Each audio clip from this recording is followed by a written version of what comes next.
Civil Liberties and the Single Reactionary by Mencius Moldbug, June 20th, 2013. Narrated by an artificial intelligence based on the voice of Orson Welles. Produced by Parker Banks at pbanks.net and youtube.com/@pbanks. Single? I'm kidding, obviously. Get married and have children, all of you. Unless you're Royce, in which case you are fabulous and perfect and must never ever change. Even when you're so old, you can only pick up cougars. I don't think I'm the first real man to notice that PUA rhymes with gay. Not that there's anything wrong with that, but I'm just saying. UR comes to you proudly from zip code 94114, in which pure alpha sexuality, unrestrained by womanly wisdom, flames out from every other storefront. Not that I'm one to judge, but it seems to age poorly past 50. But, well, who cares? Royce is a sex addict, and he knows it. Hunter Thompson was a drug addict, and he knew it. I'd like to think my daughter, now reading Lemony Snicket in pre-K, thank you very much, Mr. Galton, will read them both and draw the appropriate conclusions, at least when it comes to staying off the pole. Alas, I'm here today to talk about a much less interesting subject, your so-called civil liberties. While I really try not to notice these things, I can't help noticing that Americans have fallen into one of our routine moral panics, that we are losing our democracy. Take comfort, kids. You don't have one, and nor did your grandpa. Because I was interested in knowing why I should care about my civil liberties, I actually downloaded the legal paper, I've Got Nothing to Hide and Other Misunderstandings of Privacy, which is the most popular download ever on SSRN. Would the pox vopuli come through again? I kept scanning for what exactly I had to fear. Fortunately, thanks to my enormous brain, I have no trouble with glorious Neoplatonic Gnosticism, such as, instead of being related by a common denominator, some things share a complicated network of similarities overlapping and crisscrossing, sometimes overall similarities, sometimes similarities of detail. In other words, privacy is not reducible to a singular essence. It is a plurality of different things that do not share one element in common, but that nevertheless bear a resemblance to each other. Or even better, accordingly, there are no clear boundaries for what we should call or should not refer to as privacy. Some might object to the lack of clear boundaries, but this objection assumes that having definitive boundaries matters. The quest for a traditional definition of privacy has led to a rather fruitless and unresolved debate. In the meantime, there are real problems that must be addressed, but they are either conflated or ignored because they do not fit into various prefabricated conceptions of privacy. The law often neglects to see the problems and instead ignores all things that do not fall into a particular conception of privacy. In this way, conceptions of privacy can prevent the examination of problems. The problems still exist, regardless of whether we classify them as being privacy problems. The very stuff and substance of Talmudic discourse in any creed or age. SSRN, alas, lacks the technology to measure customer engagement after download. But I can't help suspecting that the completion rate on Professor Solove's opus magnus resembles that of a Coursera course on Lacan. Finally, on page 22, I found something concrete. Apparently in the 90s, a couple of actresses were killed by stalkers who got their addresses from leaky government databases. This is very tragic. Of course, a few years later, 3,000 people died to protect Zacharias Moussaoui's civil liberties. But I suppose this would be reducing privacy to a prefabricated conception of a singular essence. I did emerge, like Mark Twain, from his Germanic sentence with the belief that the Gnostic mystery of privacy has something to do with the Gnostic mystery of democracy. Privacy, in Professor Solove's woolly conception, would seem to be a political right. That is, a right to power, masquerading as an immunity from power. Hobbes's desolate freedom of the wild ass is never far off. Just the way Royce is a sex addict, the civil liberties zealot is a power addict. There is a difference, however. Royce actually has sex, or so I believe. There is unfortunately no word that means porn in the context of political power, but there should be. Being a slave to desire is a low condition of the human soul, but the only condition more pathetic is that of a slave to unfulfilled desire. Of course, history is long. Even the 20th century was long. While the civil liberties geek of 2013 is a pathetic and even hilarious figure, it's not at all true that his passion has never gone requited. Actually, in its bureaucratic form, Civil Liberties helps keep the streets of San Francisco covered with turds and shambling zombies. Two phenomena which constantly challenge and entertain my delightful precocious toddlers. Why? Why, Pop? Alas, though precocious, my offspring are nowhere near precocious enough to absorb the concept of the ACLU. The ACLU. This universally respected organization, of course, is the first institution we think of when we think of civil liberties. The ACLU is all head up that the government is reading your emails. Who could be against the ACLU? Who but a crazy man? Well, does history matter or doesn't it? Here at UR, we believe it does. In the history of the ACLU, one man looms large, Roger Baldwin, who founded that universally respected institution in 1917 and remained its leader until 1950. Could we use this one man as a test of American sincerity and our national love for civil liberties? Are we all just a nation of concerned trolls? Or is there one Diogenes? Was there, rather? Could it be this paladin of freedom, Roger Baldwin? Well, if you scroll down to the bottom of that Wikipedia page, you'll see a couple of interesting links. As a sort of spoiler, the article Freedom in the USA and the USSR is one. This whetted my appetite, but I wanted more. I couldn't think of a better way to demonstrate the profound and utter phoniness, the shameless and thoroughly criminal hypocrisy of the American obsession with civil liberties than to visit my friendly local library and request a copy of Liberty Under the Soviets, 1927. I am happy to quote at length from this work. I feel that no inoculation is too strong against this particular variant of concerned trolling. And besides, everything should be judged by its best work. As you'll see, the progressive thought of Roger Baldwin is remarkably compelling, well-written, thoroughly researched, thanks to an extensive Russian tour from which I doubt Sevruga was absent, and would strike any innocent reader as judicious and profoundly wise. Here we go, excerpting liberally, starting from the very start of the book. A few years ago, two American workers who went to join the Kuzbas colony in Siberia wrote me their impressions and feelings about Soviet Russia. They wrote on the same day at the same table, and yet the letters might have come from two different continents. So oppositely did they view the Russian scene. One said he never worked anywhere under better conditions, a country in which the workers are nearer free than anywhere on earth. The other said he never lived under such a regime of graft and espionage. If you could see how the peasants and workers really feel about it, you would know it keeps power only by force. Both men had gone to Russia pro-Soviet, but their temperaments led them to see and emphasize wholly different aspects. Personal reactions color most of what is written about Soviet Russia. Where one puts one's emphasis is a matter of feeling and opinion. Anyone who writes of Russia owes it at the start to confess his personal bias. And on Russia, everyone has a bias, conscious or not. Life under the Soviets is so packed with contrasts and contradictions that anyone can prove almost any case his bias dictates, and prove a case against them if he likes, out of the mouths of the Bolsheviks themselves. The central difficulty in any fair treatment of the Soviet experiment is to get and convey a rounded view of all the facts, showing which are temporary and incidental, and which are main tendencies and principles. Above all, anyone trying to understand Russia must bear in mind the human and historical background on which the communists are tackling the colossal problem of reorganizing life in revolutionary terms. On no subject is it more difficult to convey a fair view than on the issues of liberty and repression, because the viewpoints and facts are both so contradictory. Communists everywhere see Soviet Russia as the greatest hope for the freedom of the masses. Their opponents see it as just another iron dictatorship of a small ruling bureaucracy, disciplining and regimenting life in the pattern of a fanatical Marxism.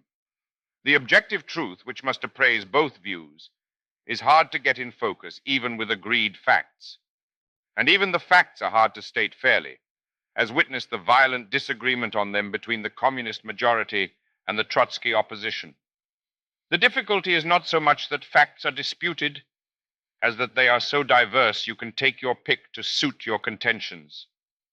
My own prejudices are amply conveyed by the title of this book. Though over half of it is devoted to a description of the controls by the Soviet state, I have chosen to call it Liberty Under the Soviets because I see as far more significant the basic economic freedoms of workers and peasants and the abolition of privileged classes based on wealth, and only less important, the release of the non-Russian minorities to develop their national cultures, the new freedom of women, the revolution in education, and if one counts it as significant, liberty for religion and anti-religion. Against all these liberties stand the facts of universal censorship of all means of communication and the complete suppression of any organized opposition to the dictatorship or its program. No civil liberty as we understand it in the West exists in Russia for opponents of the regime. No organized freedom of speech or assemblage or of the press. No political liberty is permitted. The Communist Party enjoys an exclusive monopoly. Nevertheless, I emphasize by title and the arrangement of this book the outstanding relation, as I see it, between the dictatorship's controls and the new liberties. For although I am an advocate of unrestricted civil liberty as a means to effecting even revolutionary changes in society with a minimum of violence, I know that such liberty is always dependent on the possession of economic power. Economic liberty underlies all others. In any society, civil liberties are freely exercised only by classes with economic power, or if by other classes, only at times when the controlling class is too secure to fear opposition. In Soviet Russia, despite the rigid controls and suppression of opposition, the regime is dominated by the economic needs of workers and peasants. Their economic power, even when unorganized, is the force behind it. Their liberties won by the revolution are the ultimate dictators of Soviet policy. In this lies the chief justification for the hope that, with the increasing share by the masses in all activities of life, the rigors of centralized dictatorship will be lessened and the creative forces given free rein. Peasants and workers are keenly aware of their new liberties won by the revolution. Anywhere you can hear voiced their belief that, whatever their criticism and discontent, that they are free, and they constitute over 90% of the Russian people. Such an attitude as I express toward the relation of economic to civil liberty may easily be construed as condoning in Russia repressions which I condemn in capitalist countries. It is true that I feel differently about them because I regard them as unlike. Repressions in Western democracies are weapons of struggle in a transition period to socialism. The society the communists seek to create will be freed of class struggle, if achieved, and therefore of repression. Liberty in Russia cannot be fairly examined, as is usually attempted, on the basis of Western ideas of bourgeois rights, of socialist party conceptions of parliamentary democracy as the chief instrumentality for achieving socialism, or of the anarchist program for the immediate revolutionary abolition of the state and the free cooperation of workers and peasants. It must be examined primarily in the light of what communists are attempting to do to create a society in which liberty will be a reality when economic class conflict is abolished. Only through that process, according to the communist view of progress, will liberty and democracy come to mean something other than the freedom of the propertied classes. What are these economic liberties? For the peasants, 80% of the people, they are primarily the right to the land they use, the control of its allotment, freedom from landlords, the right to buy and sell goods freely, and the power to run their village business with little or no outside interference. Those liberties, bourgeois in the sense of recognizing private property, are the foundation of peasant life for which they would defend the Soviet regime against foreign attack or counter-revolution. Bolshevik politics, communist propaganda, the long-range schemes for building socialism mean little to them. But the regime's encouragement of cooperatives, of machine farming, of the poorer peasants against the well-to-do, of improved agriculture, of education, of recreation, mean a new life to which the villages, for centuries static under the old regime, are slowly responding as the new generation grows up. No one who has seen the new life in Russian villages can doubt the feeling of liberty, of released effort, and of hope which marks the active peasants, save for the ambitious well-to-do class, the kulaks, who resist the new order because it restricts their freedom to hire labor and rent land. In practice, Soviet democracy is obviously far short of a real democracy, that is, one in which all political functions are controlled by a majority of the persons participating in them. But such a democracy has rarely existed anywhere. That conception, however, offers a fair test by which to determine the democratic features of any system. Tested by it, the Soviet system clearly represents the interests of the overwhelming majority of the population, the workers and peasants, as opposed to propertied classes, and they alone participate in such democracy as the dictatorship permits. The trading class, richer peasants, kulaks, and former czarist officials are alone disenfranchised. The question is often raised as to whether or not party members occupy a privileged position in Russia as compared with ordinary citizens. The answer to that must recognize first the fact that party membership carries responsibilities far greater than those of an ordinary citizen. A member's life is controlled by the party. His job, salary, outside activities are all subject to orders like a soldier in an army. Members can be counted on for service as outsiders cannot. So they naturally get jobs when others are out of work, and they get better public jobs, sometimes by more competence, sometimes by political pull. But their salaries are limited to a maximum below that of many public employees, though their general salary level is higher than the average wage workers. In certain public offices, they may get some privileges through party connections, such as cheaper and better lodgings, occasional use of the departmental automobiles, and sometimes wholesale rates on purchases. But the picture so often painted of a ruling political class above and over the people of Russia, enjoying the privileges of greater wealth and position, is pure invention, originating probably in a comparatively few exceptions. Some of them, it is true, flagrant enough to arouse public scandal. But the party is severe on all those who seek personal privilege in goods or position out of office or party membership. The party continually cleanses its membership by expulsion, getting rid of those who are not devoted or who try to use the party for their private interests or whose ideology is not communist. The Communist Party is hard to get into and easy to get out of. The scores of communists I met all over Russia, from secretaries in the small towns and villages to the heads of departments in Moscow, struck me with few exceptions as extraordinarily able and astute men, on the whole abler, more alert, and more devoted than any official class I ever met. This youth, enthusiasm, and faith in what they are doing stand out in marked contrast to the routineers so common in most government service. Anyone who travels in Russia must be impressed at once with the extraordinary diversity of the peoples of the Soviet Union and with the intensity of national feeling among the non-Russians. And if you dig under the surface to the policies of the regime, you are struck at once by a newly released freedom of their cultures so striking that it bulks large among the achievements of the revolution.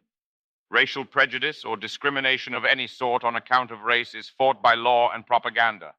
The Constitution declares it contrary to the fundamental laws to institute or tolerate privileges founded on such grounds, or to repress national minorities, or in any way to limit their rights. The criminal code severely penalizes stirring up religious or racial strife. Freedom from race prejudice is probably greater in Russia than in any country of mixed population in the world. It is embedded in the communist political philosophy, and it is expressed practically in their political institutions. The constant effort is to aid the poorest and most disadvantaged classes, who, in mixed populations, have historically been the victims of race prejudice. The communist philosophy is vigorously anti-religious, based on a materialistic scientific conception of life opposed to mysticism and theology. Though there is now no state church, there is an anti-church state. The weight of official influence is and has been continuously against the church as an institution and against religion as a force opposed to the communist conception of scientific social progress. To understand the significance of that attitude in Russia, one must bear in mind the primitive superstitions of the peasant masses, the priest's support of landlords and police, and the still childlike belief of the peasants in miracles and rites to bring them good fortune and good crops. The Soviet anti-religious attitude in practice is primarily a crusade to abolish peasant superstition by education in science and by practical demonstrations of the power of scientific farming as against prayer. In a time of drought, for instance, when the priests head a procession into the fields carrying icons to bring rain, the communists will put up posters showing dry farming methods and the wisdom of deeper plowing to save the grain. To help diminish the power of religion, children under 18 years of age are prohibited from attending religious schools. They may be instructed only by their parents in their own homes, and not even there in the cases of those youngsters who object to it and who complain to the authorities, as many are said to have done. The Mohammedans, however, as we have noted, are allowed to admit to religious schools children as young as 14, a concession to the Oriental peoples, whose antagonism the Soviet regime is careful not to arouse. Religious worship goes on almost unrestricted. The churches throughout Russia are practically all in active use and well filled, by women more than by men, as with us. New churches are allowed to be built, though formerly they were not. Many were taken over in the early days for sport clubs and theaters, but that caused so much resentment that it was stopped. Only in Tiflis, Georgia, where the cathedral on the main street was turned into an athletic club, did I hear resentment still bitterly expressed. But Georgia is generally resentful of the regime.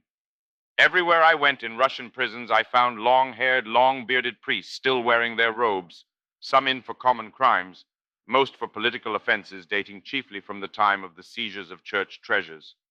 In the detention prison in Leningrad, where I asked to be shown the cell which Lenin occupied for a while in 1896, the door opened on a startling sight: a patriarchal archbishop in the yellow silk robes of his office. He informed me in fluent French that he was quite loyal to the Soviet regime, but was held, he knew not for what, on account of the government's hostility to the church. For good measure, for the prison was crowded, he shared the historic cell with a Finnish spy and a speculator. To sum up, it is evident that religious liberty under the Soviets is vastly greater than it was under the Tsar, despite the fact that the Tsar was for religion and the Soviets are against it. Freedom for anti-religion is naturally much greater than anywhere else in the world, since it is officially encouraged and directed as part of the communist program, although it is still a weak force except as it opposes scientific agriculture to peasant superstition. The sectarians, evangelicals, and the non-Christian religions enjoy about as much freedom as in other countries, and more than in most with a state church. The old Orthodox and Roman Catholic churches alone suffered severe restrictions, primarily due to their anti-Soviet activity. Such restrictions on general religious activity as exist are not aimed at religious freedom. They are the restrictions common to the licensing of all private organizations and the censorship of all journals and books in the interest of promoting the communist program. On the other hand, the state is freer of religious influence than in any other country in the world, which is something to be said even in comparison with the United States, where the legal separation of church and state does not prevent the interference of sectarian interests in education, for instance through the prohibition of teaching evolution and through the compulsory reading of the Protestant Bible in public schools, to say nothing of the power of religious prejudice in elections. The control of foreign correspondents in two ways: first, through their admission to Russia, and second, through examination of their wire dispatches. Dispatches by mail are not examined and can be checked up only by reading the foreign press. Control over the admission of correspondence is rigid.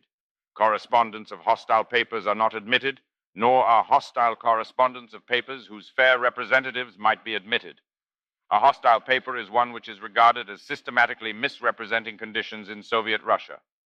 The Foreign Office keeps close watch on correspondence through reading the foreign press. It also sizes up their point of view. One type of correspondent, of whom there have been a number in Moscow, is the man who lies by telling the truth. He selects from the Russian press for his dispatches all the damaging articles he can find, omitting anything favorable to the Soviet regime. The censor cannot call him to account for inaccuracy, but he is warned that if his paper's policy is to print only damaging news, his leave to stay will not be renewed. What are the liberties of the press under the Soviets? From a Western bourgeois point of view, there are, of course, none. But the GPU is an exceedingly efficient organization, probably the best organized political police department in the world, and therefore the most effective in discovering and arresting the offenders under its jurisdiction. It has the advantage of adding to the already highly developed system of the Tsar's Okhrana the knowledge of underground tactics gained by the Bolsheviks in the years when they were an illegal conspiracy. Many of the technical methods of the Okhrana, together with some of its old specialists, have been taken over and incorporated into the new system, which has larger powers and a greater personnel. The GPU is the successor to the Cheka, the Extraordinary Revolutionary Commission, formed to fight the counter-revolution which developed shortly after the Bolshevik seizure of power and abolished by decree early in 1922 after the civil wars and foreign intervention were over. The Cheka was the agency of the Red Terror, with unrestricted powers of arrest, imprisonment, and execution. The GPU, established in its place, taking over its machinery, buildings, and prisons, was restricted first by having the legality of all its orders of exile and imprisonment subjected to the review and joint control of a special attorney general, and second, by taking away the power of summary execution and requiring approval in advance by the Central Executive Committee. Reports of conditions in GPU temporary prisons where prisoners are isolated from all outside contact, often in solitary cells, subject to grilling inquiry, frequently in the middle of the night, and worse, to uncertainty as to their fate, also heighten fear. Reports of brutality by the GPU, particularly of beating and third-degree methods, are current, but the evidence to sustain them seems mostly to date back to the days of the Cheka. I have talked with many ex-prisoners in Russia and abroad, and have read also all the published accounts of the prison experiences of others. And from all of them, I gathered that police brutality, such as we know it in America, is rare in Russia. Long-continued grillings, isolation, and wretched physical conditions are the worst of the evils of preliminary detentions. Only in Tiflis did I hear, from what seemed credible sources, of beatings to extort information. One GPU practice, frequently noted because so public, lends color to charges of brutality: the transfer of groups of prisoners on foot through the streets under soldier guard with fixed bayonets. To Americans, it should be said that this brutality appears to be insignificant compared with the routine cruelties of the third degree practiced daily by every sizable police department in the United States. To sum up, the whole system of dealing with political opposition in Russia rests on extraordinarily broad foundations, broader than elsewhere in the world. It rests first on the loose and inclusive legal definition of political offenses, and second on the extraordinary powers of the GPU in arrests, prosecution, trial, imprisonment, and exile. Both the conception of political crime and the discretion of the political police are wider either than under the Tsar or than in other countries. They are analogous to other countries in a state of war, which is how Soviet Russia regards herself. But there is no such atmosphere in Russia, the system working almost invisibly. Given the conditions out of which this stern discipline of the country grew, together with the inherited habits of government and the continuous struggle against enemies abroad and within, its excesses are understandable. They yield to a far more natural explanation than the romantic interpretation of Asiatic cruelty often attached to them. Moralizing about the GPU system does not explain it. Its function in relationship to the dictatorship does. It occupies the place of the Communist Party's immediate weapon of defense: swift, decisive, final. To avoid errors in quoting official policies, the entire first draft of this book was very kindly read by a Soviet official qualified to give exact information. Given this historical context, joining with Roger Baldwin in singing the praises of civil liberties is the rough moral equivalent of joining with Alfred Rosenberg in a celebration of the Deutsche Volk. Germans, we can agree, are good people. Nonetheless, if I want to say that Germans are good people, I will go out of my way 10 times to avoid saying it in the same words as Alfred Rosenberg, let alone through the same institutions as Alfred Rosenberg. Did you ever give money to the ACLU? Even $10? Feeling dirty yet? Hey, didn't you love that reference to the nasty old kulaks? And worse still, the ACLU, even if, to be perfectly frank, it did originate as the legal defense organ of the CPUSA, is not and was never a pseudopod of the Soviet Union. It's older than the Soviet Union. It is a quintessentially American institution in every way, shape, and form, right down to its impeccably WASP founder, who no one could possibly mistake for some greasy, funny-talking little Jew. Its guilt is not their guilt. Its guilt is our guilt, and democracy's guilt. Suppose Professor Solov is right, and privacy and democracy go hand in hand. To defend privacy is to defend democracy. To defend the guilty, of course, is to double down. There's been a lot of doubling down, a kind of moral martingale. When I think of the martingale, I always think of Wile E. Coyote, who is perfectly fine running off the edge of the cliff until he looks down. Don't look down. Your whole country, your whole century, your whole planet might be morally bankrupt. And when operating in bankruptcy, the most important thing is to avoid doing the books. It's not just that the Commucost was 10 times bigger than the Holocaust. It's that both are best understood as epiphenomena of the democratic era, which isn't over yet, at least not when we classify pseudo-democracies among the consequences of democracy. And why wouldn't we? Hitler's Berlin, FDR's Washington, and Stalin's Moscow are each pretending, each in its own way, to be a genuine democracy. Without the ideal, how could we have the pretense? Of these three ruthless regimes, the crimes of the first are rigorously investigated and permanently famous. Those of the last have been sporadically looked into a little, and our own in the middle, emerging victorious, remains well cloaked in the usual golden froth of a hagiographic personality cult with a locked archive.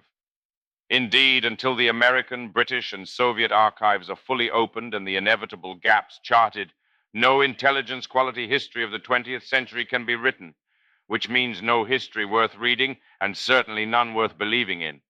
So don't believe. You can stop any time, really. Hey, man, it's a new century. Since the reality of political history is that all polities of non-trivial size are controlled by organized minorities, all non-trivial democracies are pseudo-democracies. They are all different, however, since every organized minority is different. Every government flavored with democracy is irredeemably foul. But broadly, the 20th century pseudo-democratic regimes can be separated into two broad categories: oligarchical, communist, impersonal, and despotic, fascist, personal. Your preference depends on whether you prefer to be ruled by an omnipotent politician or a faceless machine.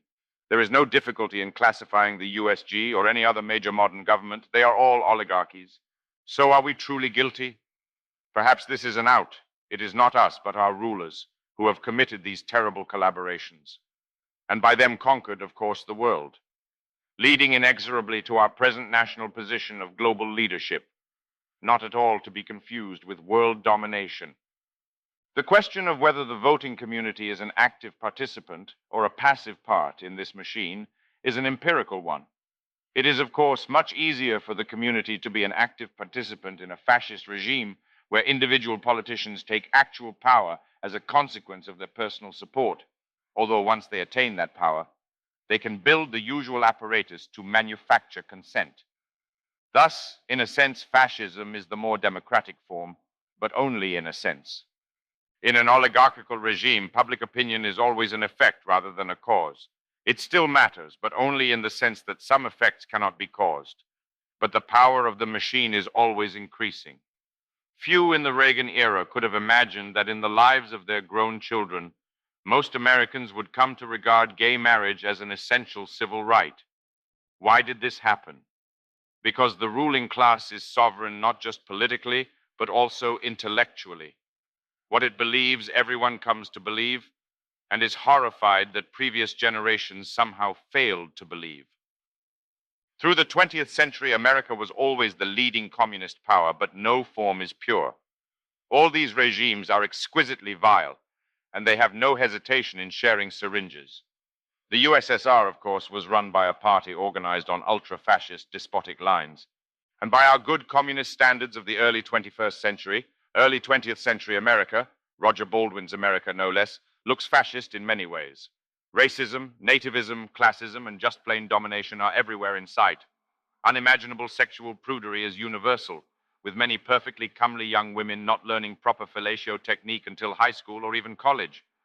And worst of all, as late as Teddy Roosevelt, elected politicians actually seem to be in control of the government. Someone should assemble a Hitler, Mussolini, or TR quote-matching test. On very generous days, we might admit that politicians retained significant authority over the USG as late as the 1950s. This was when a certain senator from North Hicksville decided to look into the matter of why 1 billion foreigners were condemned to total slavery and 30 million to actual death, not even for any apparent national purpose, but apparently just to get the dicks of a few hundred Georgetown civil servants hard, or at least maintain them in that accustomed condition. So the esteemed senator asked for the State Department's super-secret private files. State, never a stranger to hardball, told him to go take a flying fuck at a plate glass window. The Senate, an elected institution with massive support from the American people, up against a mere executive agency with no constitutional power. Total bureaucratic chimpanzee war, or so you'd think. In fact, a last gasp. Was state defunded? Erased from God's bureaucratic earth by fire, like Hamburg or Tokyo, let's not forget, 10 years earlier? Roasted in the depths of a giant slough? State, of course, prospered. State prospers to this day, despite the bloody scraps of Syria between its teeth. Despite or because of? Hey, everybody's got to eat. Democracy is messy, I can tell you. The senator was shunned by his colleagues. He and his friends were exiled from public life and became, over the next 5 decades, a metonym for paranoid criminal insanity of the political type. The American people approved. They changed their minds. They saw the senator on TV and decided he looked like a big meanie. He couldn't even shave properly. He missed a spot. A fickle people. Perhaps next month they would have changed their minds right back. But really, why give them the chance? The Constitution is great, but nature has laws as well. One is that the fickle are generally not left in charge of armies, battleships, or nuclear weapons. If the Constitution declares that the fickle shall rule, too bad for the Constitution. By contradicting nature, the Constitution has contradicted itself, and it shall not rule. And that, dear Americans, is when you finally settled in under your new communist oligarchy, whether you knew it or not. Not mostly, but that's what it is to be a chump. Nature's inflexible law is that if you want to hold power, you need to be competent to retain it. Otherwise, it is no use getting power. It will be taken away from you for good and ill by someone capable of defeating you. And the only thing more ignominious and pathetic than being defeated in the eternal contest for power is being so owned and not even knowing it. Alas, dear Americans, progressives, that is communists, and constitutionalists, that is fascists, the both of you, this is your pathetic condition. And you're worried that someone is grepping your emails? Since this last epic battle between the Congress and the executive, your country, not to mention its gloriously liberated allies, that is, captured satellite states, has been run with spasmodic, unserious, temporary attempts at resistance, but not reversal, by its permanent civil service. This is what democracy means to you: government by permanent civil servants. As for your elected officials, you could dismiss them all tomorrow and not elect more, and your experience of government would not change in the slightest. This bureaucratic oligarchy is a common historical form in large old states. Regardless of formal status, a permanent civil servant is anyone who sets government policy, is funded by the government, or has privileged access to government secrets, and who cannot be fired by any practical executive action. This definition includes essentially all professors and journalists, and all legitimate and or respected professors and journalists. It's really quite sustainable. For instance, for the last 2 millennia, it's been the normal condition of Chinese government. It is unusual to have a figurehead people instead of a figurehead king, pharaoh, emperor. But since neither matters, the difference doesn't matter much now, does it? And this is how you come to live in a world where there are these two separate concepts, politics and democracy, with opposite emotional valence. Calling anything political is a harsh condemnation. But if it is democratic, it is good and sweet and true. But what is democracy without politics? Nothing more than the American system of government, communism that is ruled by the party of civil service. As Americans, we can at least be thankful that communism has done less damage here than elsewhere. It's great to be an exporter, especially when your product is dioxin. It gives you the comforts you need to worry that someone is grepping your emails. Thus, while I am not really one for purges, I'd be dismayed to see anyone who calls himself a real reactionary worrying at all that Obama is reading his email, or whatever. First of all, a reactionary is a gentleman or a lady. A gentleman or a lady doesn't whine. If he finds himself whining, it will be because his leg has been crushed by a truck and he's in enormous fucking pain. It won't be because some meanie is denying him his universal human right to rule the country or his 1/108th share in that right or whatever. My son actually thinks he has human rights. It's because he's 2. This morning he asserted his right not to take his amoxicillin, with some success, but not much. I expect the critics of the NSA to have about the same luck. When I became a man, I put aside childish things. For a man or for a community of men, the right to rule is a function of the might to rule. If the sound, competent Midwest can get itself euchred out of its democratic right to rule by a bunch of slick Harvard men, the sound, competent Midwest cannot maintain its authority and will get euchred by someone someday. If it's not Harvard today, it'll be Yale tomorrow. As for your right to privacy, as if having your emails grepped affected you in any way, it is by accident. Forget about the opponents of the government being persecuted. If they are persecuted, which is not their decision, of course, A, it will not be by means of grep, and B, they'll have to learn to deal with it like men rather than whining like little girls. Obviously, almost all of those complaining are complaining because they are better communists than the Obama administration. A remarkable achievement, though it owes more to the complainees. Power does season a man. Maybe only Nixon could go to China, but only Eric Holder could crack down on the Associated Press. Hey guys, I know you're big fans. Don't you like the way that red lightsaber feels in your hand? Swing it around a little, well balanced, isn't it? Nice test cut you've taken. Maybe it's time for some real rail splitting. Take it home, use it for a week, bring it back if you don't like it. You'll really enjoy working out with this little baby, I can tell you. But unfortunately, America is a communist country, and Americans are not persecuted for being too communist. Au contraire, they are petted and lionized. They appear daring while taking no risks. It's perfect. It's true that there were a couple of periods where as many as 10 or 12 communists suffered mild professional consequences for cavorting too openly with the Soviet mass murder cult. Surely 10 Americans a day are fired for racism. Hitler has been dead for 70 years, and the Brown Scare rolls on at 1,000 times the maximum intensity of McCarthyism or the Palmer raids. So if you're a good communist, you have only symbolic worries about your privacy. These worries are simply a projection of your political penis envy. You react the same way to having your emails grepped as if someone said you weren't allowed to vote in 2016. In reality, this loss would not affect you at all. Symbolically, however, it would represent a profound Freudian castration. In fact, if you fail to express your symbolic political masculinity, preferably through a Facebook update, you will feel castrated by default. But gross public outrage restores your hypothetical testosterone. Whereas out here on the extreme right, some of us actually do oppose the government. I would be genuinely worried if I thought Washington was capable of persecuting dissident intellectuals. One way to see where America is going is to look at where its satellites in Europe are. And Britain and other countries certainly treat jokes on the train and casual anti-party tweets much the same way the Czech authorities in 1971 or the German authorities in 1937 treated unconstructive public comments about the party or the leader.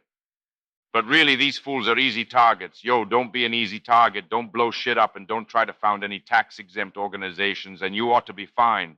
The checker ain't in the building. And the process of turning our progressive bureaucrats into Czechosty would not involve making them more awful, but more energetic, manly, and capable. I won't hold my breath. It is obvious to those of us who actually have a reason to consider the government a genuine threat that these surveillance mechanisms are not a genuine threat.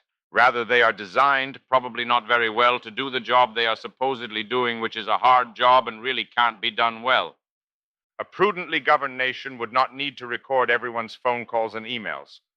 A prudently governed nation would concern itself with its own affairs and no one else's. It would thus maintain either a culturally and politically homogeneous state in which terrorism was no more a concern than in the conflict between Vermont and New Hampshire, or a polycultural regime like the Ottoman one, in which every culture governs itself and knows it will suffer, not advance, if its members go crazy. But apparently the Orwellian panopticon creates more jobs in Virginia than the boring alternative of fencing the borders and enforcing consular law, so we can expect it to thrive. Americans prefer this ridiculous regime to any other, yet they still object to being blown up indiscriminately in public places as if they were Israelis enduring the peace process. So there is really no alternative, especially as our impending defeat in Afghanistan will swell the jihadi supply. Moreover, the fascist militarists who actually do this job are some of the best men in America. American communism, for obvious reasons, loves to send America's best men to Afghanistan to get their private parts osterized by fertilizer bombs. This is American war since 1945, state solving the problem of how it can get DOD to stick its dick in a blender, solving it rather well, I'd say. Many of America's best men are in the Pentagon, and good men know how to obey, and into the blender goes that dick. Still, much testicle remains. All this said, no nation is or ever has been perfect. All have committed terrible crimes. All men, of course, are sinners. America is a communist country. The whole world is America. And communism is a religion of pure hate and murder with 100 million corpses on its conscience. Still, it continues. Many, even most, progressives are perfectly nice people. Libertarians, such as Edward Snowden, whose girlfriend sadly will have no alternative but to seek tingles in the arms of Royce, are often even better. I used to be a libertarian myself. I didn't realize my brain was doing the nasty with Roger Baldwin. Snowden himself seems like a nice guy, and future pressure cooker bomb victims can only wish he'd found UR in time. I sometimes think about how the Third Reich of 2013 would rationalize the Holocaust if somehow in 1945 one of Hitler's wonder weapons had actually turned the tide. The Holocaust, of course, was a war crime. The peacetime Reich never could have committed such a deed. Perhaps it could have only been committed by a Reich that knew it was losing the war. Perhaps we were lucky enough not to see what atrocities democracy would have committed had it been about to lose its war. We certainly committed enough in the winning. But be that as it may, would this victorious Germany, in the lives of its grandchildren, feel any sense of national guilt? It's easy to feel guilt on behalf of the other. This is not guilt, but condemnation. The Germany of 2013 has conveniently converted its grandparents into another, and so can feel guilty on their behalf. Naturally, it feels no guilt at all for the crimes of democracy, its actual present ideology. But be that as it may, what about the question? I think the answer is no. First of all, though everything I know about Hitler tells me he ordered the Holocaust, this is just my personal judgment. There is no actual evidence either way. So the crime, though it could not possibly have been concealed from history, would be ascribed not to National Socialism, not even to Hitler, but rather to Himmler. Similarly, American historians overlook the obvious fact that Alger Hiss could have done nothing without FDR's personal permission and mistake the Hiss-Hopkins back channel to the KGB for a case of espionage, not even considering the idea that FDR, the New Deal, or America as a whole could be seen as generally guilty for our collaboration, concealment, and general complicity with Stalin's enormous crimes. Never underestimate the power of no true Scotsman. I once enraged the husband of my cousin, a devout Obama voter who grew up in the Soviet Union, by asking him what the Russian translation of progressive was. Of course, he knew perfectly well that the Soviet ogre had uttered this word continuously from 1917 to 1989. Indeed, progressive has been exclusively a euphemism for communist on both sides of the Atlantic since the mid-30s or so. And yet his response would be, Stalin was not a true progressive, but a demon pretending to be a true progressive. In fact, this is the standard position of today's neo-communist on the USSR. Fascist deviationism, not true communism. Did the experiment fail? Au contraire, mon frère, it has never been tried. Just so. And so, the National Socialist of our alternate 2013 would declare, nothing could possibly be as un-German as the Holocaust. True. Since Himmler ordered the Holocaust, true, nothing could be as un-German and therefore as un-National Socialist as Himmler. Himmler, therefore, stands unmasked by history's prosecution as no true Nazi, and so forth. In fact, it is not out of the question that even Hitler himself could be condemned as no true Nazi. If Stalin is no true communist, why not? And life in our alternate Third Reich, it would go on as it does in our communist world, cheerfully unstained by any kind of genuine moral reflection. Just as I have a genuine respect for Royce's honest, if foul, amorality, I have an enormous contempt for sham moral outrage. Can there be real outrage? Absolutely. But you cannot get from the sham directly to the reality. You have to abandon it for pure cold cynicism, then work hard for even the smallest scrap of genuine human feeling. Alas, it will not be as stimulating as your porn, your civil liberties, and the like. Hopefully, in time, you will nonetheless come to prefer it.